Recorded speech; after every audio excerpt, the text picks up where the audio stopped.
August 1945, a dust-choked camp in southern Germany. The sun was not a source of life. It was an enemy. It beat down on the corrugated iron roofs of the barracks, turning the camp into an oven. Elsa stood in the middle of the compound, her lips cracked and bleeding from dehydration. The water truck hadn't come for 2 days. The only water available was in the horse trough, green, stagnant, and warm. It tasted of mud. Elsa closed her eyes and tried to remember what cold felt like. Snow, ice, a mountain stream. But all she could feel was the grit of dust in her mouth and the sweat drying on her skin. Then came the rumble of an engine. It wasn't the usual rattling transport truck that brought their meager bread rations. This engine hummed with American power. A large truck rolled through the main gates, kicking up a cloud of yellow dust. The women shielded their eyes. The truck was open-backed. It wasn't carrying soldiers. It wasn't carrying weapons. It was stacked high with wooden crates. But these crates were different. They were painted a bright, aggressive red, a color too cheerful for this gray place. The guards began to unload. Sergeant Miller and 2 other GIs jumped down. They weren't shouting orders. They were smiling. They wore their t-shirts rolled up, sweating but energetic. They began to lift the red crates down. Clink, clink. The sound of glass hitting glass echoed across the silent yard. Elsa stepped closer, wary. She had never seen bottles like this. They were curvy, made of thick greenish glass, ribbed like a grenade. But it was what was inside that frightened her. "Black water," whispered a woman next to Elsa. The liquid inside the bottles was dark, pitch black. It bubbled slightly near the neck. It looked like engine oil, or perhaps some kind of dark medicine meant to purge them of disease. "It's poison," another woman hissed. "Look at the color. Nothing natural is that black." Fear rippled through the group. They were thirsty, desperate for moisture. But this looked like liquid death. Why would the Americans bring them crates of black sludge? But then, Elsa saw the ice. Between the bottles packed tight in the crates were chunks of something glittering. Ice. Real, solid ice. It was melting in the heat, sending rivulets of crystal-clear water running down the sides of the red wood. The sight of the ice was more shocking than the black liquid. Ice was a luxury they hadn't seen in years. It meant refrigeration. It meant civilization. Elsa felt a confused pull in her stomach. If it was poison, why would they serve it on ice? "Line up, everyone," Miller's voice boomed. The command broke the trance. The women flinched, expecting a roll call or a search. They shuffled forward slowly, forming a ragged line in the dust. They kept their eyes on the red crates, terrified. Was this a new medical experiment? Were they going to be forced to drink oil? Miller stood by the truck, wiping sweat from his forehead with a dirty rag. He didn't reach for his rifle. Instead, he reached into his belt and pulled out a small metal tool, a bottle opener. He grabbed a cold bottle by the neck, the condensation dripping onto his dusty boots. Then came the sound. Prish, clack. It was a sharp, mechanical pop, followed by an aggressive hiss, the sound of pressurized gas escaping. In the dead silence of the camp, where the only sounds were coughing and the wind, this noise was alien. It sounded like a tiny weapon discharging. The black liquid inside the bottle reacted instantly. It fizzed up, a brown foam rising to the lip like an angry volcano. Miller didn't flinch. He just opened another one. Prish, clack, and another.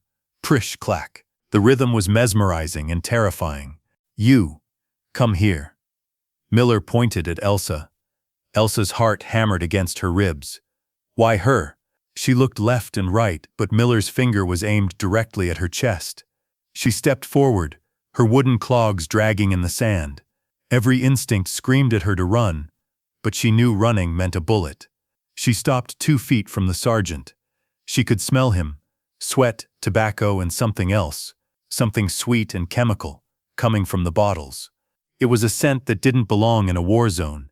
It smelled like a candy shop that had burned down. He shoved the bottle towards her. "Take it," he ordered.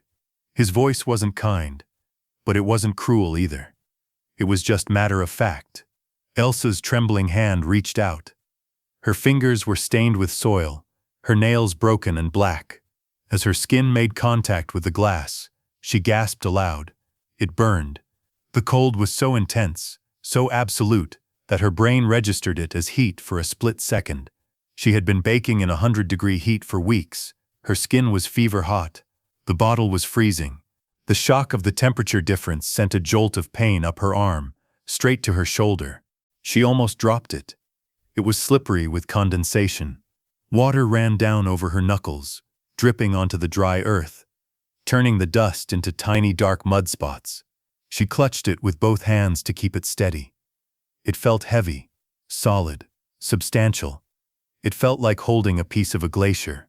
She looked down into the dark abyss of the liquid. The bubbles were still rising, popping against her face. It hissed at her. "Is this a test?" she thought. "Is he watching to see if I die?" She looked at Miller. He was already handing another bottle to the woman behind her. He didn't care if she died. He just wanted the crates empty. The bottle began to numb her fingers. The pain of the cold faded into a dull, throbbing ache. But it was a beautiful ache. For the first time in months, she wasn't sweating. The cold radiating from the glass was cooling the blood in her palms, sending a tiny signal of relief to her overheated body. She brought the bottle closer to her nose. The smell hit her full force now. Caramel, vanilla, nutmeg, and gas. It didn't smell like food, it smelled like America. It smelled like a world where people had time to make black, bubbling water just for fun. "Trink," Miller said, pointing to his mouth. He used the German word, drink. It was an order, not a suggestion. Elsa squeezed her eyes shut. If this was death, let it be cold. She lifted the heavy glass bottle to her lips. The rim was freezing against her cracked skin. She tipped her head back and let the black liquid flow into her mouth. She expected the taste of oil or medicine. Instead, she got fireworks. The liquid was alive. It exploded on her tongue with a million tiny, stinging needles. The carbonation was aggressive, expanding in her mouth, burning the roof of her palate. She gagged instinctively, her eyes flying open in shock. She almost spat it out, but then the sugar hit. Just as the sting of the bubbles faded, a wave of intense, overwhelming sweetness washed over her taste buds. It was caramel, vanilla, and pure energy. Her brain, starved of sugar for years, lit up like a switchboard. It was a shock to her system. It was the sweetest thing she had ever tasted. And the cold, oh, the cold. It slid down her throat like a glacier, putting out the fire of the thirst, cooling her chest from the inside out. She gasped, lowering the bottle. A burp escaped her lips, loud and sharp. "It bites," Elsa whispered, staring at the bottle. She wiped her mouth with the back of her hand. The fizz was still tickling her nose. She looked at the woman next to her, a young girl named Greta. "It bites," Elsa repeated, "but it tastes like heaven." She took another sip, deeper this time. The burn was still there, but now she craved it. The caffeine hit her blood almost instantly, lifting the fog of exhaustion. For a moment, the dust, the barbed wire, the guards, it all faded. There was only the cold glass and the sweet burn. The silence of the camp broke. Seeing that Elsa didn't die, the other women began to drink. Glug, glug, prush. The sound of gulping filled the air, heads tilted back, throats bobbing. Women who hadn't smiled in months were now giggling as the bubbles went up their noses. Some coughed, overwhelmed by the fizz. Others drank it frantically, afraid the Americans would take it back. It was a chaotic symphony of relief. The red crates were emptying fast. For 5 minutes, they weren't prisoners of war. They were just people having a drink on a hot day. Miller watched them, lighting a cigarette. He leaned against the truck bumper. He had seen combat. He had seen death. But watching these enemies get defeated by a carbonated beverage was something else. He saw Elsa licking a drop of brown liquid from her thumb, savoring it like gold. He knew this sugar rush wouldn't fix the world. It wouldn't rebuild Germany, but for today, it stopped the thirst. "Slow down," he muttered, mostly to himself. "You're gonna get a bellyache," but he didn't stop them. The last drop was the hardest to let go. Elsa tilted the bottle until it was completely vertical, craning her neck back as far as it would go. She waited for gravity to do its work. A single warm drop of brown syrup slid down the glass and landed on her tongue. That was it. Gone. She lowered the bottle and peered inside. It was empty, save for a few bubbles popping at the bottom. The magic was over. The heat of the day, which had been held at bay for 10 minutes, came rushing back. The silence returned to the camp, but this time it was a heavier silence. The silence of something wonderful, ending too soon. "All right, ladies. Show's over," Miller shouted. He clapped his hands, the sound startling the women. "Bottles back in the crates. Let's go.